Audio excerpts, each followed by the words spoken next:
Hello, good afternoon. You're watching Q News, and here are the top stories for this hour. Lebanon's caretaker Prime Minister Najib Mikati has met with President Joseph Aoun at Barda Palace to discuss constitutional steps for forming a new government. Mikati confirmed that Aoun asked him to continue in a caretaker role until the new government is finalized. He stressed the importance of aligning the upcoming government with Aoun's parliamentary vision and reiterated calls for Israel's swift withdrawal from southern Lebanon, emphasizing plans to demilitarize areas south of the Litani River.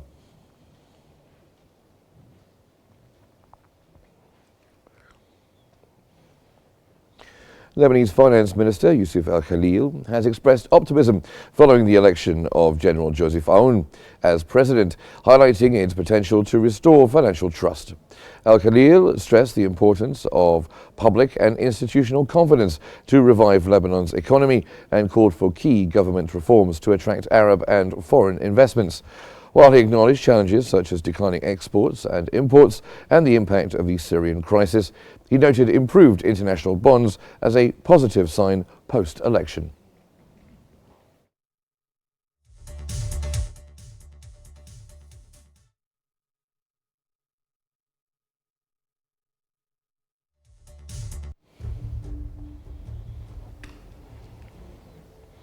The UN Security Council has welcomed the election of Joseph Aoun as Lebanon's president, ending the two-year leadership vacuum. The Council highlighted the significance of this development in tackling Lebanon's political, economic and security challenges. Members reaffirmed their support for Lebanon's sovereignty, territorial integrity and independence, pledging ongoing commitment to the country's stability during this critical period.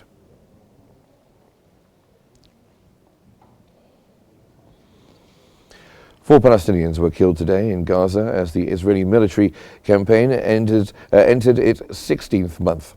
Palestinian civil defense teams reported recovering one body and treating two injured individuals after Israeli forces struck near Al-Shafi Mosque, close to Taiba Towers in western Khan Yunis in southern Gaza.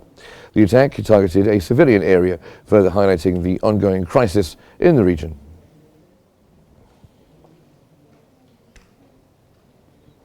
The Israeli military has announced that 73 Palestinians were arrested in the occupied West Bank over the past week.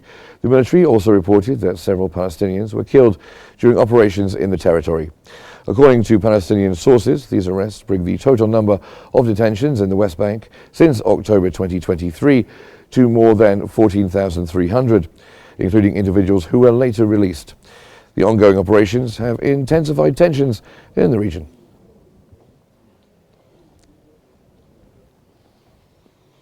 The U.S. House of Representatives has voted to sanction the International Criminal Court in response to its arrest warrants for Israeli Prime Minister Benjamin Netanyahu and former Defense Minister over actions in Gaza. The Illegitimate Court Counteraction Act passed with a 243 to 140 vote, aiming to sanction any foreign entity involved in investigating, detaining, or prosecuting U.S. or allied citizens, including Israelis, outside ICC jurisdiction.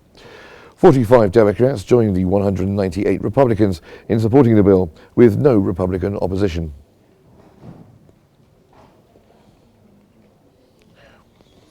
Yemen now, where Houthi-affiliated media have reported around 30 joint airstrikes by Israeli, American and British forces targeting areas in Sana'a and Hodeidah, including the Hizyaz power station.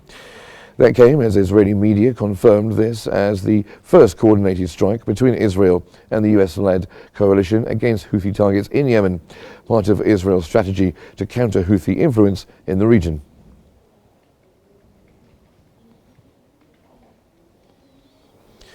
Syrian Foreign Minister Assad al-Shabani has highlighted the importance of safeguarding Syrians' rights as essential to achieving national unity. During a press conference with his counterpart from Italy, al-Shabani announced plans for a national dialogue conference to support an inclusive political transition. He also revealed plans to lead a high-level delegation on a European tour aimed at strengthening cooperation. Al-Shabani reaffirmed Syria's commitment to human rights and stability, aspiring to make the country a regional model.